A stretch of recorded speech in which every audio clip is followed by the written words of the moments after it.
हम मिल बांट कर ही निकाल पाएंगे, अधिकारियों के साथ चर्चा करके, विधायकों के साथ चर्चा करके, प्लान तैयार करके। हमारे साथ मनोज गुप्ता, जिला अध्यक्ष कांग्रेस से भी जुड़ गए हैं। मनोज जी, बहुत स्वागत है आपका INA 24 में। मनोज जी, आप तक आवाज पहुंच रही है, आपसे हम बानघाट के संबंध में चर्चा करना चाहेंगे। चलिए, संपर्क हमारा नहीं हो पाया, पुनः प्रयास करेंगे मनोज जी को जोड़ने का। लगातार हमारे साथ विष्णु अग्रवाल जी भी जुड़े हुए हैं। विष्णु जी, जिस तरीके से सरकार पर अभी आरोप प्रत्यारोप तो लगाए गए आपके द्वारा, लेकिन आपके द्वारा विपक्ष में होने के नाते क्या कुछ प्रयास किए गए हैं? क्योंकि जाहिर सी बात है, समस्या बड़ी है, छोटी समस्या नहीं है। बिजली पानी हमारी रोजमर्रा की जिंदगी में किस तरीके से शामिल है, आप भी समझ सकते हैं, हम भी समझ सकते हैं। एक दिन भी कल्पना हम बिना बिजली के या बिना पानी के नहीं कर सकते, लेकिन यहाँ पर कुछ परिवार हैं जो ऐसे जीवन यापन आज भी कर रहे हैं।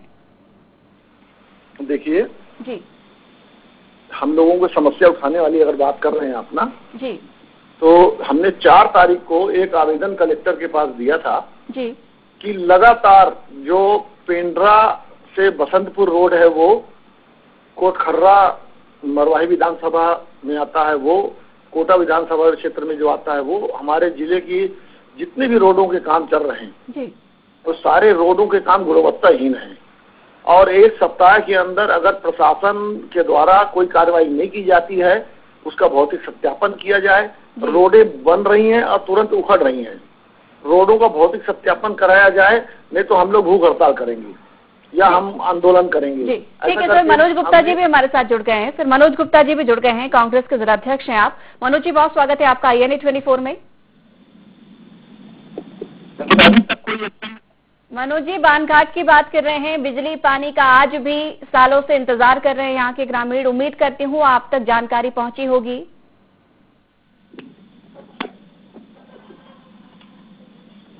मनोज जी, जानकारी के साथ साथ आवाज आप तक पहुंच रही है हमारी? चलिए, फिर से संपर्क हमारा नहीं हो पा रहा है। लगातार विष्णु जी जुड़े हुए हैं। विष्णु जी, जी, आप लोग प्रदर्शन करने जा रहे हैं, भूख हड़ताल करेंगे? हम लोग, मैं तो, आप पूरी बात तो मेरी सुनी नहीं ना, मैं क्या बोल रहा था। तो आपकी बात वापस से सुनने के लिए आए हैं ना सर? सभी को समय देना होगा मैडम। वो तो ठीक है, पर फ्लो टूट जाता है ना, एक बार कोई बात बता रहा हूँ उसको पूरी सर, सबको समय देना होगा सर, लाइव कार्यक्रम है, सबको समय देना होगा, इसलिए पुनः आपके पास आए हैं, अपनी बात रखें। जी, हमने ये कहा कि हमने जो आवेदन दिया था जी, उस आवेदन पर कलेक्टर के द्वारा कोई कार्रवाई नहीं की गई है जी, तो कलेक्टर अगर कोई एक्शन नहीं लेगा तो हम आंदोलन करेंगे। जी, हमने उनको 11 तारीख तक का टाइम दिया था। अब हम देखते हैं, आज 11 तारीख है। हाँ वही सर, आज 11 तारीख है। जी, हम 1-2 दिन में कोई कार्रवाई करेंगे, हम लोग पार्टी से दिशा निर्देश लेकर के, जैसा भी होगा हमारे। सर, ये बताएं कि समस्या का हल यहाँ पर कैसे निकले? आप लोग कलेक्टर के पास पहुंचे, बिजली कंपनी के पास भी यहाँ पर वो भी अपने एक्सक्यूजेस दे रहे हैं, अपने कारण किसी न किसी प्रकार के बता रहे हैं कि यहाँ पर इस वजह से बिजली नहीं पहुंच पा रही है या पानी इस वजह से नहीं पहुंच पा रहा है, लेकिन समस्या पुरानी है। आप लोग लगातार प्रयास कर रहे हैं कि गांव की समस्या का समाधान हो। अधिकारी भी अगर नहीं सुन रहे हैं, ऐसे में हम क्षेत्रीय विधायक के सामने भी बातचीत करें। अब क्षेत्रीय विधायक हमारे यहाँ कोटा विधानसभा वाली बीमार पड़ रही है अभी, रेणु योगी जी, और वहाँ के ध्रुव हैं जी। तो अभी 2 दिन पहले एक उनका मामला अभी उजागर हुआ है कि 8,75,000 रुपए की उन्होंने बंदर बांट किया है, सारे पेपरों में आया है जी। तो अभी वो अपने में ही उलझे हुए हैं हमारे विधायक जी यहाँ के, और हमारा विधायक तो है नहीं बीजेपी का यहाँ पर कोई। बिल्कुल सर, बिल्कुल। तो हम लोगों की बात को कोई वजन मिलता नहीं है, हम लोग चिल्लाते रहते हैं, बस हो गया। सर, आपकी आवाज में ही तो वजन लेकर आना है, आवाज में बहुत वजन है, थोड़ा वजन तो बहुत है मैडम आवाज में। बिल्कुल, बहुत, अब वजन बहुत है। वजन बहुत है सर, बस उसी वजन का हमें इस्तेमाल करना है, प्रयोग करना है। दिखाएंगे और अपना वजन, ऐसा नहीं है। जी जी, ठीक है। सरपंच हमारे साथ जुड़े हुए हैं, एक अंतिम प्रतिक्रिया बजरंग सिंह जी की भी। बजरंग जी, आगे क्या कुछ तैयारी कर रहे हैं इस समस्या के समाधान के लिए? कुछ पंचायत मत से भी जो है जितना भी थोड़ी बताएं, जहाँ पानी मतलब मिलने के लायक था वहाँ पर थोड़ी भी, अभी फॉरेस्ट वाले से जो है वहाँ पर नहाने धोने के लिए जो 1-2 तालाब भी बने हैं, डबरी भी बने हुए हैं जी। और है ना, फॉरेस्ट वाले से हमने बोल के प्रस्ताव करके वहाँ और टीआई के लिए जो है अभी हम लोग नरेगा का भुगतान भी नहीं हुआ है, पुलिया भी जो है, जहाँ तक हमारी जो है पंचायत मत से जो भी बनने के लायक रहा, मैं हर हमेशा पर मतलब वहाँ पर जो है कर रहा हूँ, जो है कि नहीं। बिल्कुल सर, हम भी बार बार यही कह रहे हैं कि आप प्रयास कर रहे हैं, बहुत अच्छी बात है। हम भी आपके प्रयासों की सराहना कर रहे हैं कि अगर आप अपने क्षेत्र का विकास कर रहे हैं, बहुत अच्छी बात है। बार बार आप ही वहां पर सरपंच रहेंगे, लेकिन सवाल वापस से वही आकर खड़ा हो जाता है सर कि यहाँ पर हम पानी की समस्या को कैसे दूर करें और बिजली की समस्या को दूर कैसे करें। इसके लिए अधिकारियों के साथ मिलकर बैठकर प्लान तैयार करने होंगे। अगर आपके पास सुझाव है, ग्रामीणों के पास सुझाव है, उन सुझावों को इकट्ठा करके अधिकारियों के समक्ष एक बार तो हमें कहीं ना कहीं रखना होगा। समस्या का समाधान भी हमें कहीं ना कहीं जल्द तो ढूंढना ही होगा। पहाड़ी क्या है, पहाड़ी इलाका है मैडम, वहाँ पर जो है पहाड़ी इलाके में जो है जिस हिसाब से अपन बिल्कुल सर, आपकी बात से ये भी सहमत हूँ कि वन भूमि है वो, मतलब कम से कम 5-6 हैंडपंप जो है ऐसे पड़े हुए हैं, पानी नहीं निकल रहा जो है कि नहीं। इसलिए हमने एक तरफ से जहाँ जहाँ गाँव वाले के जो है जैसे ग्राम सभा लगता था पूछने के बाद कि भाई कहाँ पर पानी निकलने थोड़ी बनने के लायक, तो हमने एक तरफ से सारी जगह जो है थोड़ी बनवाए वहाँ पर जो है कि नहीं जी। और जो वैद्यराज है, ननकू वैद्यराज, वहाँ पर खुद अपने पैसे से कम से कम जो है 400-500 फीट करीब जो है वो बोर खुद करवाए जो है वो, उसमें पानी नहीं पाए वो लोग जो है कि नहीं। तो उस जगह उसके एवज में हमने जो है अपने पंचायत फंड से जो है वहाँ पर जो है थोड़ियों का निर्माण करवाया कि भाई अपने जो है थोड़ी बनवाया जाए, क्या तो काम करवाए है कि नहीं। तो बजरंग जी, एक अंतिम सवाल आपसे एक बार फिर से, क्या अधिकारियों के समक्ष, विधायक के समक्ष, कलेक्टर, एसडीएम जो भी अधिकारी है वहां पर, एक बार फिर से क्या आपके द्वारा आवेदन दिया जाएगा या अभी तक आवेदन दे दिया गया है तो क्या उसका संज्ञान लिया जाएगा कि कार्रवाई कहां तक पहुंची है, कब तक समस्या का समाधान निकल कर आ पाएगा?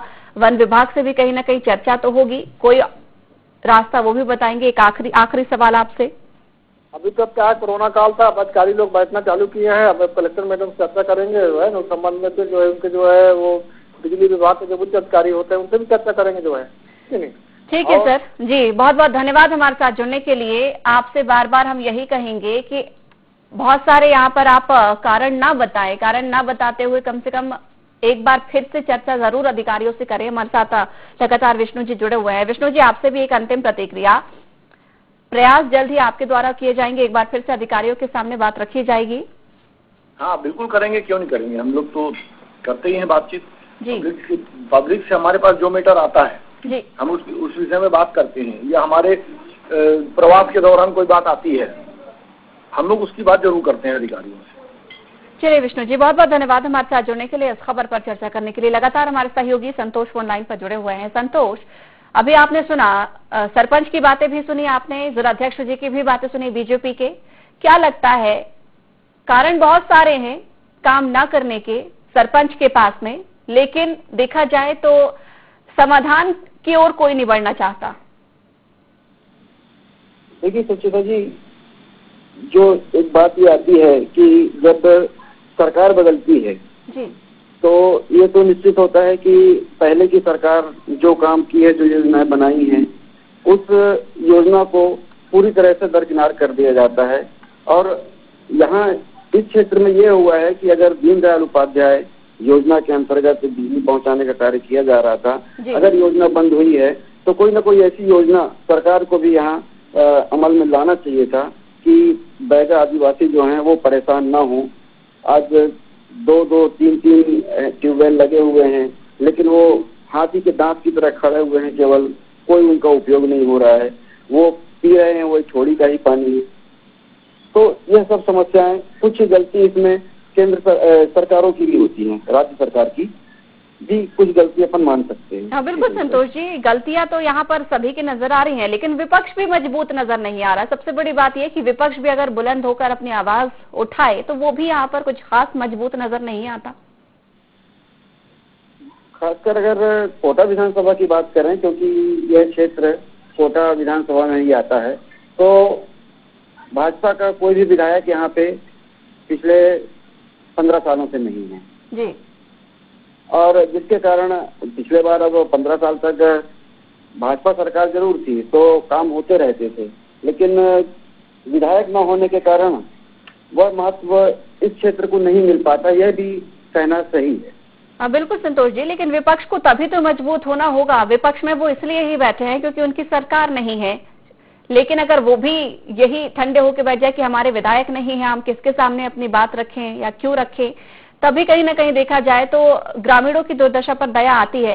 क्या कोई भी यहाँ पर ऐसा व्यक्ति नहीं है जो ग्रामीणों के हक के लिए आवाज उठाए या उनके लिए कोई विकास के काम कर सके? कोई भी ऐसा व्यक्ति नहीं है जो उनकी आवाज बन सके, ग्रामीणों की आवाज बन सके? ग्रामीणों की आवाज बनने के लिए केवल मीडिया का एक सहारा होता है संस्था जी, क्योंकि ज्यादा पढ़े लिखे भी नहीं होते हैं। और सबसे बड़ी बात तो यह है कि उस क्षेत्र में दूरसंचार का कोई भी साधन नहीं है।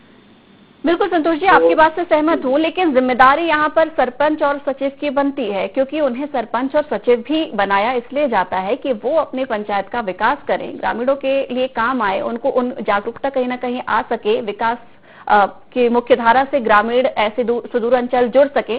लेकिन वही अगर अपने प्रयासों में पानी डालते हुए नजर आएंगे, उनके प्रयास ही बेहद सीमित हो जाएंगे, तो फिर उम्मीद जताना मुश्किल हो जाता है कि गांव विकास की ओर आगे कब बढ़ेगा, या कब यहां पर सुविधाएं मिल सकेंगी, या सरकारी योजनाएं कब यहां पर पहुंच सकेंगी। ये तमाम बातों पर फिर ऐसे में प्रश्न चिन्ह लगता हुआ नजर आता है। जी संस्था जी, जितने भी जनप्रतिनिधि हैं, चुने हुए हों या किसी भी पार्टी से संबंधित हों, इन पर प्रश्न चिन्ह तो जरूर लगता है कि यह अपना कार्य सहजता से और सही ढंग से नहीं कर पा रहे हैं। विपक्ष का भी ऐसा मालूम होता है कि विपक्ष भी अपनी आवाज जो है इतने संतोष, आपको रोकना चाहूंगी। हमारे साथ इस वक्त ऋषिकेश पटेल एसडीएम जुड़े हैं। एसडीएम जी, बहुत स्वागत है आपका INA 24 में। Thank you. पटेल जी, हम बात कर रहे हैं बानघाट की। बिजली पानी की समस्या लगातार बनी हुई है। यहाँ पर जानकारी मिल रही है कि आधे गांव तक तो बिजली पहुंची है, लेकिन आधे गांव तक नहीं पहुंच पा रही है। 15 से 20 परिवार ऐसे हैं जो बिजली की समस्या से काफी सालों से जूझ रहे हैं। कई बार आवेदन दिए गए हैं, वन भूमि होने के चलते सिर्फ अभी तक चर्चा ही हो रही है। सर, यहाँ पर कुछ प्रयास नजर नहीं आ रहे हैं। मैं विद्युत विभाग से बात करता हूँ। अगर विद्युत लाइन बिछाने में कोई दिक्कत है तो केडा के माध्यम से सप्लाई किया जाएगा। मैं कल जाकर मौका देख लेता हूँ। बिल्कुल सर, अगर आप कल जाएं वहां पर, आपको भी स्थिति, वास्तु स्थिति से अवगत होंगे और नजारा आपको भी वहां पर देखने को मिलेगा कि कैसे वहां पर ग्रामीण जुड़ रहे हैं। बहुत बहुत शुक्रिया हमारे साथ जुड़ने के लिए और इस खबर पर चर्चा करने के लिए। संतोष, आपका भी बहुत बहुत धन्यवाद हमारे साथ जुड़ने के लिए, इस खबर को साझा करने के लिए। तो INA इनसाइड में आज हमने बात की है बानघाट की, जहां पर आज भी बिजली पानी की सुविधा नहीं पहुंच पा रही है। आश्वासन जरूर मिला है, विपक्ष ने भी यहां पर कहा है कि हम भी प्रमुखता से इस मुद्दे को उठाएंगे। एसडीएम जी ने भी कहा है कि वो भी कल जाएंगे और इस पूरे गांव का मुआयना करेंगे। लेकिन आश्वासन एक बार फिर से महज आश्वासन साबित होगा या वाकई कुछ समाधान यहां पर देखने को मिलता है, ये देखने वाली बात होगी। तो INA इनसाइड में फिलहाल इतना ही। बने रहिए INA 24 के साथ।